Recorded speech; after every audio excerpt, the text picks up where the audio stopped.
Ladies and gentlemen, welcome to Cap Slam Wrestling. So this is sort of a video where I discuss what could possibly happen, possible surprises at WrestleMania, possible returns at WrestleMania, and also talk a bit about Pat McAfee and the horrible decision of WWE to make him enter this villain feud. But I'll start with potential surprises returns, and we'll start with The Rock.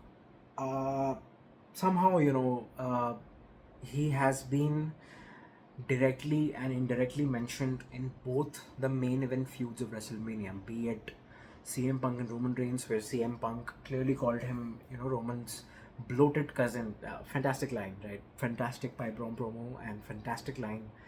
And a couple of other shots at Rock. There's not the Hollywood superstar anymore, right? So yeah, I mean, so Rock has been clearly mentioned in that particular feud, and in this particular feud, I mean, it's been hinted that somebody is puppeting Pat McAfee, or somebody is higher than Pat McAfee who's controlling all this. Now, it can be an on-screen character, it could be Ari Emanuel, it could be The Rock, right? I mean, McAfee and Rock clearly do have a relationship. So, so yeah, I think Rock. There is a high chance that Rock does make a return in one of the main events, maybe both. I don't know, but yeah, there is a chance that he does appear, and I'll give it a 6 on 10 for Rock to appear. But let's see. The next in the list is Bianca Belair. Um, Now that will only happen in case where Jade Cargill loses the match, Rhea Ripley wins, and Bianca Belair costs the title to Jade. But I have already predicted that Io Sky will betray Rhea Ripley, and that will lead to Jade retaining the title. So I think they'll save the return for the SmackDown after Mania, probably for Bianca. So the chances of it, I'll give it a 3 on 10. Not much. Stone Cold Steve Austin. You know, I don't know, like, in which feud can he appear? There's been no hints of Stone Cold anywhere, but he is Stone Cold, so he can appear anywhere, right? But again, I mean, he could just make a fun appearance, right? Just like he did last year, just rode on truck, drank some beers, and yeah, went along his way. But you know, okay, I'll the chances of him appearing or interfering in a match, very low. But chances of him appearing on WrestleMania, I think I'll give it a 7 on 10. He did mention in one of the podcasts of, I think, Chris Fansley, that he will probably appear. So well, I'll give him 7 on 10, 8 on 10 chance of making it to WrestleMania, not directly on a match. Uh, all right, who is next? Kevin Owens. Kevin Owens might be ready at this point of time, or might not be. But again, where does he return? Cody Randy is the only match that he can make an appearance on. Sami Zayn, Trick Williams, I don't know, man. US title match, I'm not sure. So Cody Randy is the only one where he can make an appearance on behalf of Randy Orton, maybe. Uh, Costs Cody Rhodes. Chances of it are less. I'll give it a 4 on 10, but still a possibility. Next is Naomi.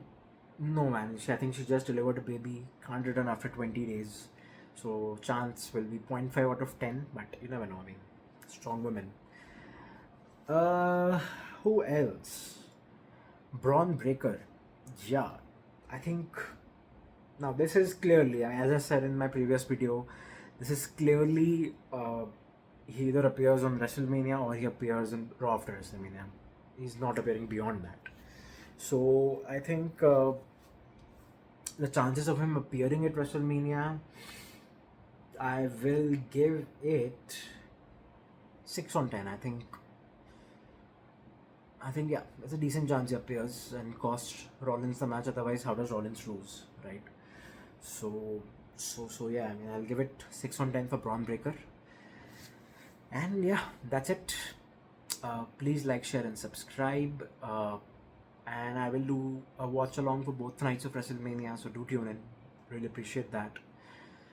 Uh, and yeah, I'll also talk about one impending topic: the horrible booking of Cody Rhodes versus Randy Orton. This was the only feud where there was a natural, inbuilt, long-term story where WWE has managed to fuck it up real bad. I don't know, man, why. This was a very straightforward, clean story where you have